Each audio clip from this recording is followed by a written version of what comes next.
c'est 3-3. Il reste 7 minutes et 47 secondes. Voici Cam Neely pour Raymond Bourque. Dans la gauche pour Peterson. Pour Bob Sweeney au centre. Il entre en zone adverse. Le tir qui est bloqué par Barrasso, un tir de loin. Derrière son but maintenant. Voilà la sortie de Phil Bourque. Bourque rentre en zone adverse. S'en va du côté droit. Se retourne, il lance, mais la rondelle vole dans les airs et tombe chez les spectateurs.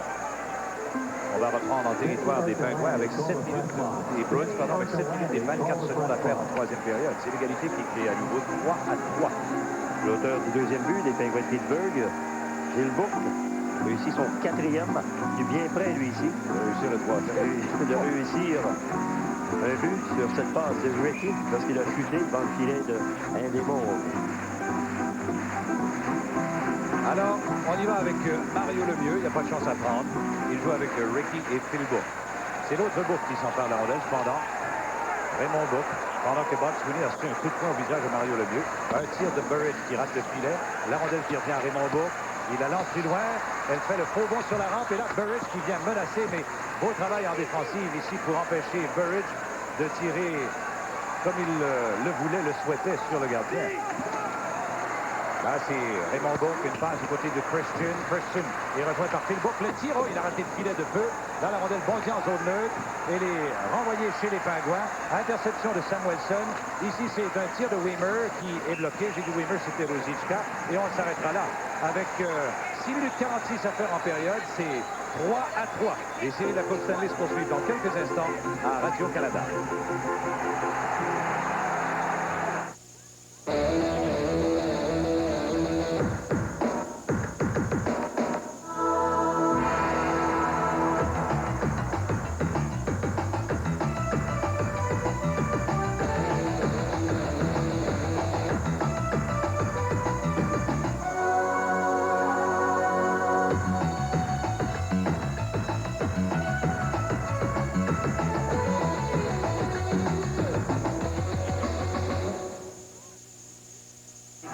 Claude, un autre temps d'arrêt demandé par Milbury qui a rapporté des dividendes. C'est un temps après, le but égalisateur de Don Sweeney qui était son troisième de Christian et Lazaro à 12-13. Voilà Cam Neely qui prendra la mise en jeu devant Brian Trottier. Mise en jeu gagnée par Neely. Pour Weimer, le tiro. Bel arrêt ici de Barrasso.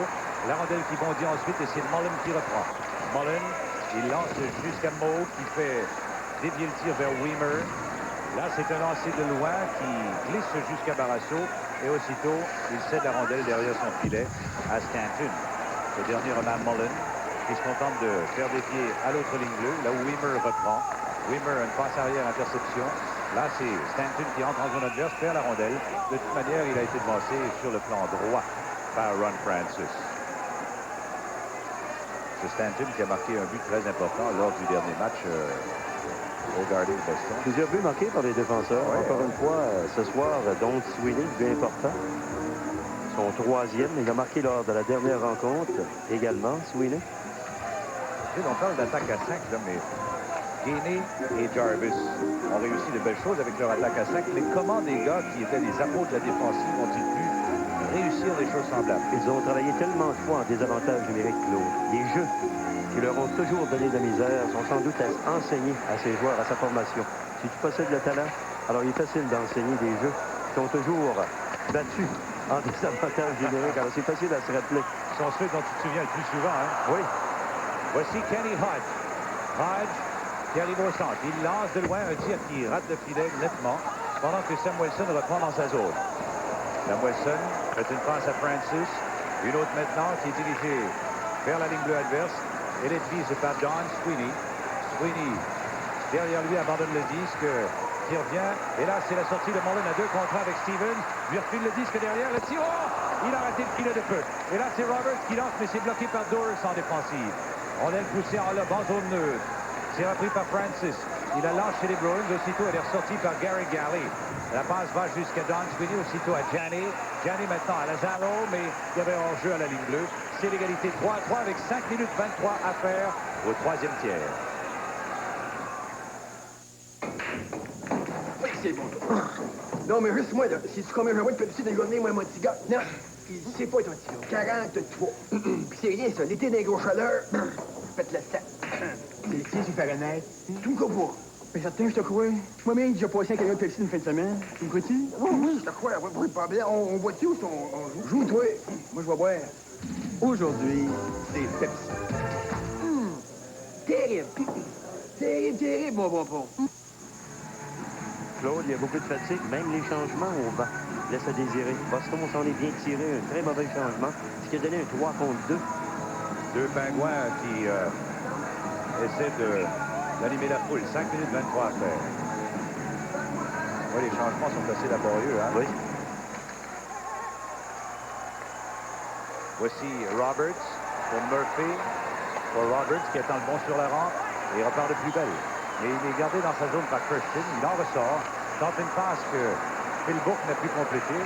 Ici, c'est Galley qui lance jusqu'à Barrasso qui fait une passe qui est interceptée par Bob Sweeney, le couvreur de Mario Lemieux.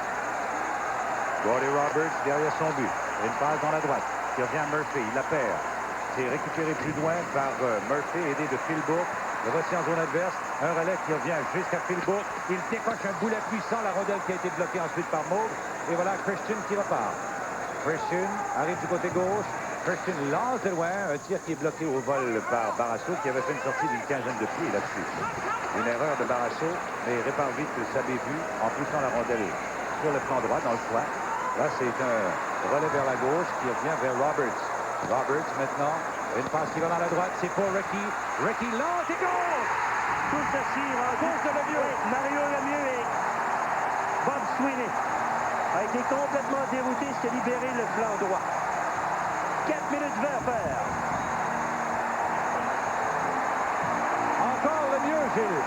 Même s'il n'obtient pas de mention d'aide sur le jeu.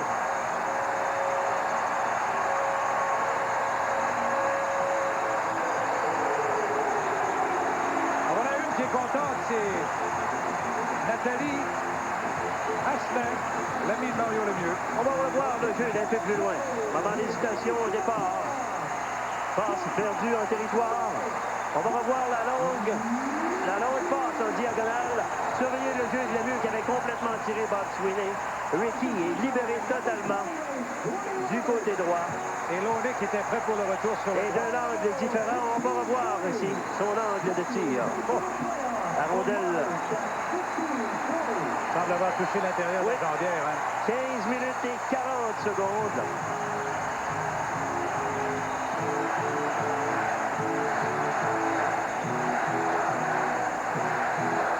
Attention par contre, les Bruins vont tout donner jusqu'à la fin. C'est Raymond Bourque qui a la rondelle devant son but. Une passe qui vient du côté droit maintenant. C'est pour Weimer qui est arrêté en défensif. Et le disque glisse derrière le filet de Barrasso qui sort de son filet pour faire une passe interceptée par Neely. La scène revient à Janet. Janet à Neely. Le tir s'est bloqué en défensif. Et en plongeant, Stevens contourne, frappe la rondelle qui sera à l'autre bout. Voici Raymond Bourque pour Cam Neely encore une fois. Neely qui est rattrapé par Brian Trottier. Mullen qui reprend. Mullen qui lance derrière lui. Une rondelle qui revient maintenant jusqu'à Taglianetti qui emprisonne la rondelle près de son patin. Et ensuite de la zone neutre, ça a été repoussé à la droite du filet de Maud. La foule n'a pas cessé d'animer, ou plutôt de manifester sa joie. Un tir de Weimer qui est bloqué par Barrasso. La rondelle maintenant qui revient depuis l'arrière du but jusqu'à la ligne bleue. Les Pingouins, elle est prise par Garley. La passe pour Ruzicka.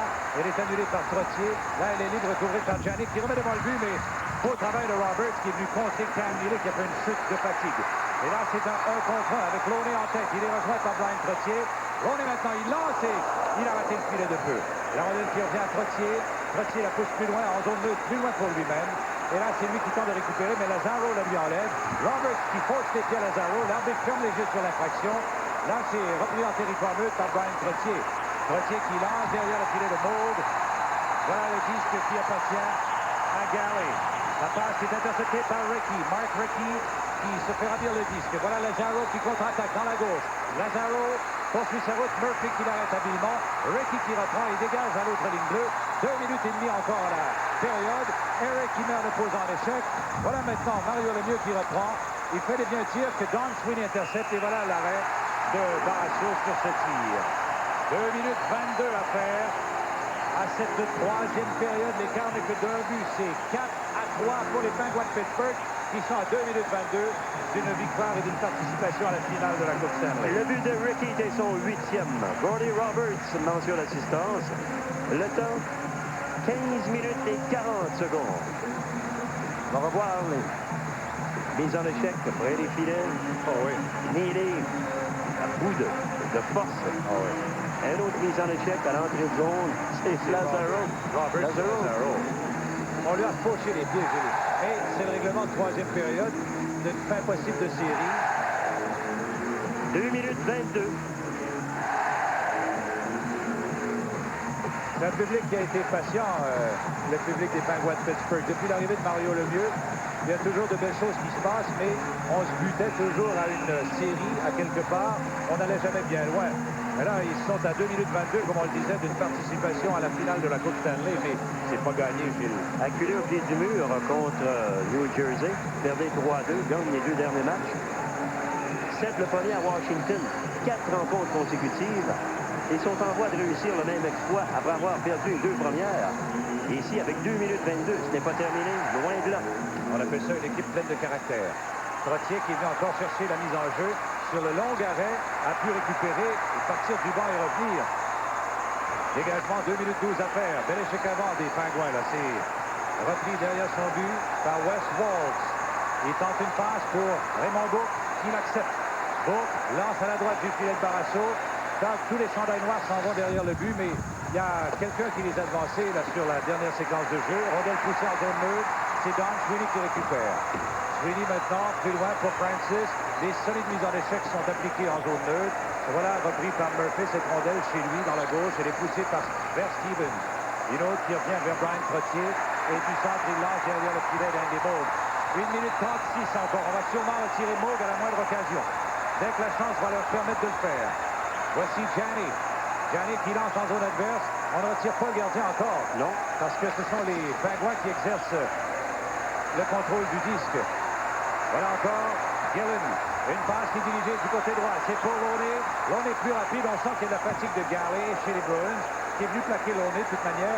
Là, il tente d'emprisonner le disque sous sa main. Il y aura... Il a permis la main sur la rondelle. Et l'arbitre a fait signe qu'il y aura mise en jeu à l'extérieur. Il reste 1 minute et 10 secondes à faire dans cette troisième période. Et peut-être dans la série. Mark Recchi qui devient, ça le fait même, le Bobby Smith hier. Oui, il a marqué à 15 minutes 40, 4 minutes 20. Craig Patrick, le directeur gérant, et À la fin de période. Rick Keogh à sa gauche, à sa droite, je devrais dire à la gauche de l'écran. et lui aussi, en tant que directeur gérant, sera à sa première participation à une finale. Et avant le match, on a rencontré Mario Lemieux. Il semblait très confiant, détendu. Il n'avait pas l'air d'un athlète nerveux. Mais est-ce qu'il a déjà été nerveux, ce gars-là? Hein? Sans doute intérieurement, comme tu te disais. Ouais, et il le cache très bien. Hein? C'est lui qui prend cette mise en jeu devant Hodge. Voici Roberts. Il lance à l'autre extrémité. Il reste maintenant 1 minute et 1 seconde. On annonce la dernière minute. On va retirer un des Moog. Voici Sweeney. Il lance en zone adverse. C'est Roberts, mais Moog retarde sa sortie. Demande des informations au banc et vend le bras. Là, c'est Neely qui a du mal. Là, on a retiré Moog. Il revient sur ses pas. Là, la rondelle est poussée vers Recchi. Recchi maintenant applique les freins devant Raymond Bourque. Il pousse la rondelle dans le fond de la zone. On a été trop généreux là, sur la dernière séquence, alors qu'on aurait peut-être pu mettre le clou dans le cercueil. 30 secondes. Ici, c'est une rondelle qui revient à Mario Lemieux. Le tir de loin. Et le but!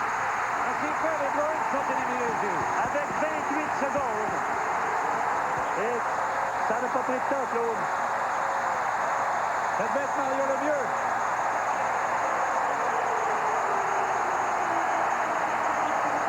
C'est la confirmation.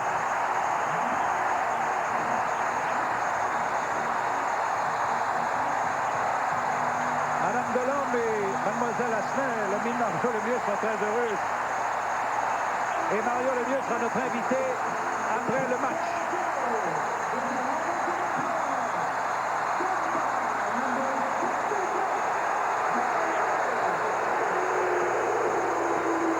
Une reprise, Claude. Les dernières séquences, lorsqu'il touche la rondelle en territoire neutre. Rondelle est dirigée pour le centre du filet. Son 11e but des séries. Hein. On appelle ça avoir le compas dans l'œil. En voilà un bonhomme qui est souriant. C'est Brian Trottier qui pourrait aller chercher une 5e Coupe Stanley en carrière. Et ils auront un adversaire de taille aussi. On retire à nouveau le gardien. Non. Non, il revient sur sa décision parce que la rondelle s'amenait vers lui. Là. Les North Stars du Minnesota seront coriaces. Il reste 12 secondes. On peut dire que c'est terminé, Gilles. Voilà les 9 dernières secondes que l'on écoute. Non, finalement, il y a eu un coup de sifflet qui s'est fait entendre. La foule était trop animée et voulait le décompte plus rapidement que prévu. Mais on regarde les fiches des North Stars et des Penguins de Pittsburgh depuis le début des séries. Ce sont des fiches presque identiques. 65 buts marqués par Minnesota. Il y en a 67 marqués par les Penguins. Les Penguins qui en ont donné 52, mais les North Stars n'en ont donné que 47 depuis le début des séries. Les Penguins ont joué un match de plus. Oui. 18, c'est le 18e. Les Penguins, les North Stars en ont disputé 17. Alors ce sera une série intéressante. Voilà Mme Gilbert Delorme à l'écran. 5-3 pour les Penguins de Pittsburgh.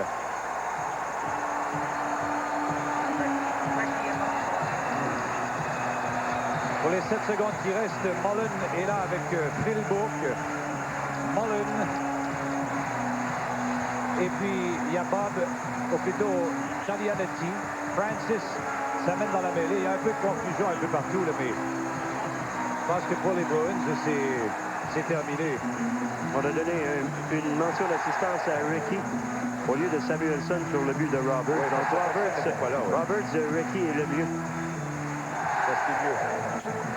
Et probablement qu'on va se raviser aussi prochainement sur un but où on a donné une passe à Murphy alors que c'était Mario Lemieux qui avait fait la passe avec le patin. Mais on va revoir le film du match avec les chronométreurs et marqueurs officiels qui sont tous de Philadelphie. Gilles Barrasso est un gars... il y a une pénalité aux Bruins, en plus à Christian. Hein, là-dessus, sur la fin de la période. Et voilà. Les champions de l'association Prince de Galles. Les Penguins de Pittsburgh, qui pour la première fois de leur histoire atteignent la finale de la Coupe Stanley. Pour cette finale, ils feront face aux North Stars du Minnesota. Ça devient depuis 71 où Boston avait affronté Saint-Louis, les Flyers contre Boston. Ensuite, en 74, en 75, il y avait eu Philadelphie Buffalo. En 80, Islanders Flyers. En 81, North Stars Islanders. Et en 91, North Stars contre les Penguins. Mais là, c'est une autre série toute américaine. Gilles, ça nous amène aussi à nous poser une question. Je pense à Raymond Bourque. Quand je regarde Raymond Bourque, je ne peux pas m'empêcher de penser à Jean Rattel. Mais Bourque, il est utilisé et même surutilisé en saison régulière. On en fait autant en série de fin de saison. Est-ce que ce gars-là, en étant utilisé de la sorte, peut espérer gagner une Coupe Stanley? Tant et aussi longtemps qu'il ne sera pas mieux accompagné, Claude, même si on a un Neely, qu'on a un Desmondes. Alors, on ne peut pas faire un match, on ne peut pas faire gagner une Coupe Stanley à 3 joueurs. Alors, on aura besoin de recruter de bons jeunes joueurs. Il y a Ken Hodge qui s'est joué à cette formation cette année, qui a aidé la cause. Christian prend de l'âge également. Il y a déjà des joueurs qui sont en voie de disparaître. On pense à Poulain et plusieurs autres. Donc, ça sera quand même difficile pour lui. On semble frapper un mur à chaque saison. Alors, il va falloir, comme tu disais, on voit les deux capitaines, Bourque et Mario Lemieux. Bourque qui est littéralement vidé. Il n'a plus d'énergie. Il était au fond du rouleau. Et Chris Nyland, maintenant, qui a fait des scènes disgracieuses, mais ce gars-là demeure quand même un athlète sympathique, quoi qu'on en dise, quoi qu'il ait fait. Et c'est lui qui s'attarde le plus longtemps auprès de tout le monde. Et il va du mot d'humour auprès de Stevens, Lazaro également, en fait autant. C'est une série qui s'est bien déroulée dans l'ensemble, Gilles. Et les deux entraîneurs au centre de la patinoire se sont également serré la pince. On parle de parité de plus en plus, Gilles. Cette parité, elle s'explique comment?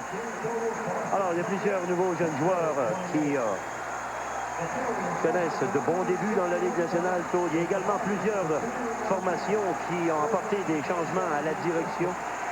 On pense à Québec cette année qui ont complètement transformé la concession.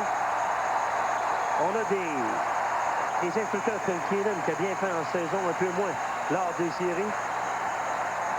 On a plusieurs directions ici même. Une transformation avec Bob Johnson. Il s'est entouré de Bowman. Alors, on voit ce qui s'est passé avec Bob Gainey au Minnesota. Pat Quinn a repris les guides à Vancouver. Ça a vu fonctionner par la suite. La direction a eu son mot à dire dans chacune des situations et c'est grâce à des équipes de jeunes directeurs, de jeunes entraîneurs qu'on a pu installer cette parité grâce à l'expérience. Voilà Mario Lemieux qui vient chercher un premier trophée. Gilles, voilà un autre échelon franchi. C'est le trophée Prince de Galles. Il fait la même chose que les North Stars du Minnesota hier qui sont venus chercher le trophée Campbell.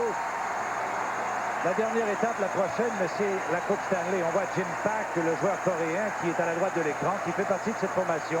Gilles Meloche, Patrick Johnson, tous les hommes de hockey, donc, qui ont bien travaillé. Lemieux, qui, à l'instar de Gretzky, appelle tous ses camarades de travail, ses compagnons, pour la photo d'usage. Et on annonce aux spectateurs présents que ce sont les champions de l'association Prince de Galles que l'on présente. Et c'est ici même, ils ont l'avantage de la patinoire pour le début de la série, que s'amorcera donc cette série finale de la Coupe Stanley. Le match est prévu pour mercredi soir à 19h30, heure de l'Est, bien sûr, au réseau français de Radio-Canada, à la télévision, et nos camarades de la radio reviendront également. Voilà Mario Lemieux, le tour de patinoire avec un premier trophée, oui. Mais lui, au bout de ses bras, dans son esprit, il a sûrement la Coupe Stanley.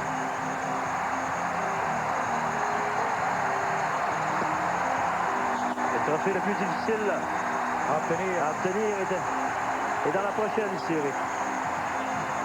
Mais avec le taux d'adrénaline que l'on vient de gagner chez ces deux formations, parce que personne n'aurait pu prédire que ces deux équipes atteindraient la finale, mais là, je pense qu'on aura droit à une belle série finale de la Coupe Stanley. Voilà les joueurs qui rentrent au vestiaire, ce qui veut dire que Mario Lemieux se dirige sûrement vers les studios de Radio-Canada pour y rencontrer Jean Pagé. Et il va sûrement nous livrer ses premières impressions parce que c'est un bonhomme qui est sûrement très heureux de la tournure des événements. Dans un moment, on aura le choix des 3 étoiles Molson. La marque finale, les Pingouins l'emportent 5-3 sur les Bruins de Boston et gagnent cette série 4 victoires contre 2 défaites.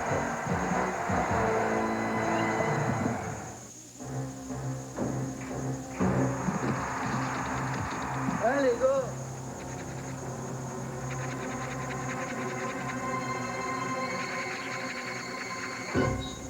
J'ai gagné 100 $. Yeah! J'ai gagné 4 fois! Pour $1, 4 chances de gagner. L'auto-baseball, des lots plein les cases. J'ai toujours voulu une équipe gagnante. 5 000 $! Grattez-vous une case avec l'auto-baseball. Oh yeah!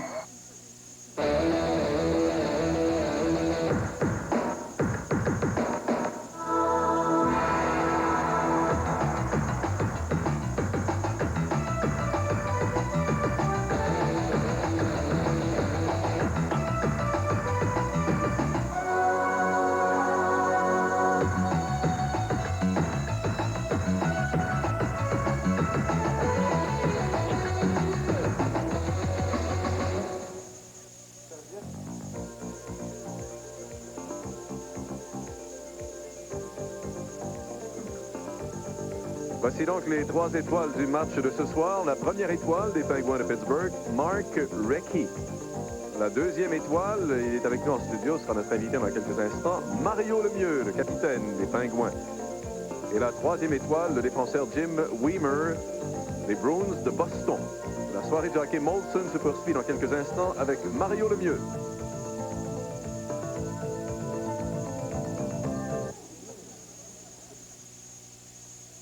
Honda présente L'homme et la machine. L'union de deux natures, géniale, inventive, presque éternelle. Pour un temps limité, Honda vous offre cette tondeuse à 100 $ de rabais. Ce modèle à 50 $ de rabais. 100 $ de moins sur cette génératrice et 300 $ de rabais sur ce moteur hors bord. Si l'homme s'est si bien adapté à la nature, la gamme des produits Honda y est sûrement pour quelque chose. En vente chez Motosport Air Brissette-Berthierville, JB Potier sans citer là-dessus que les petits moteurs Sainte-Croix Lotte-Binière. Achetez maintenant chez Ameublement Tanguay toute la marchandise est payable le 12 septembre 91. Aucun comptant, aucun paiement, aucun intérêt. Le plus vaste choix d'appareils électroménagers dans les marques de prestige, telles Amana, Inglis, KitchenAid. Et en grande vedette, un lave-vaisselle entièrement électronique, un modèle haut de gamme Général Electric, à un prix jamais vu de 499 $. Tout un spécial. Et rappelez-vous, vous ne payez que le 12 septembre 91 sans aucun frais. Ameublement Tanguay, là où on se sent en confiance.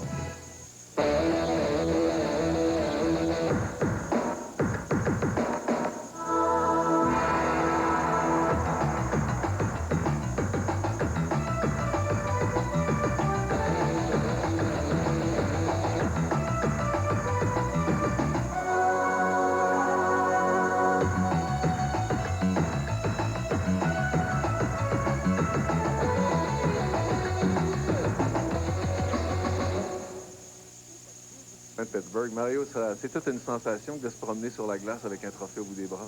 Ah oui, je pensais jamais que c'était comme ça.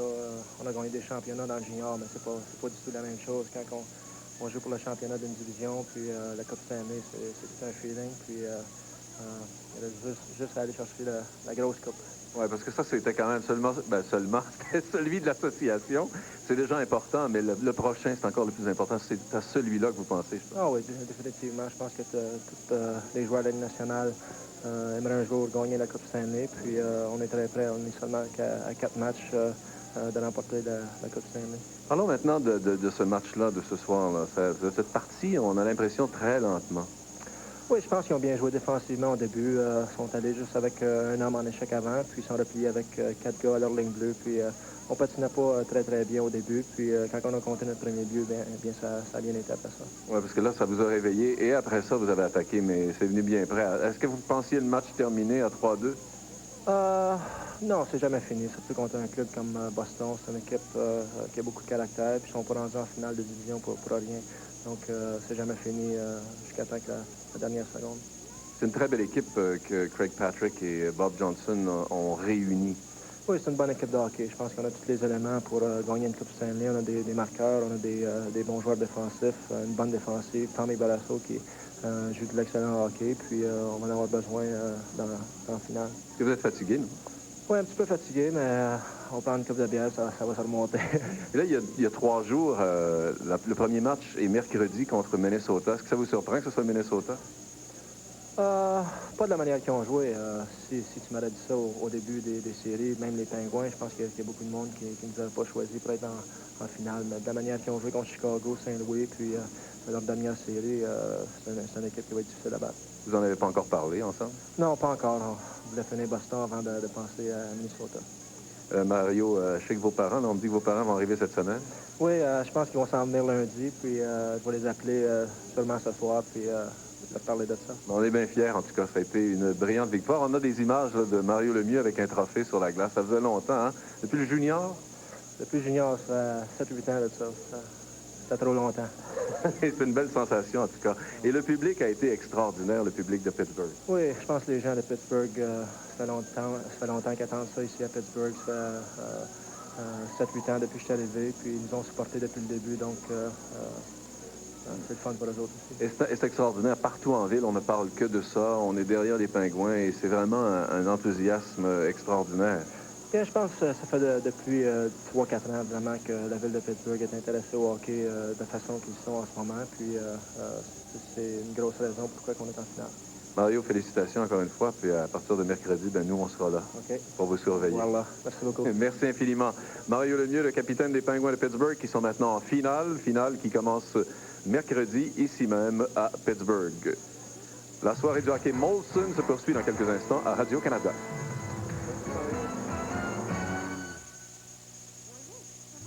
Honda présente L'homme et la machine. L'union de deux natures, géniale, inventive, presque éternelle. Pour un temps limité, Honda vous offre cette tondeuse à 100 $ de rabais. Ce modèle à 50 $ de rabais. 100 $ de moins sur cette génératrice et 300 $ de rabais sur ce moteur hors bord. Si l'homme s'est si bien adapté à la nature, la gamme des produits Honda y est sûrement pour quelque chose. En vente chez Machinerie Baron et Tousignan Trois-Rivières, Montcalmo et Shawinigan et Marina Tracy à Tracy.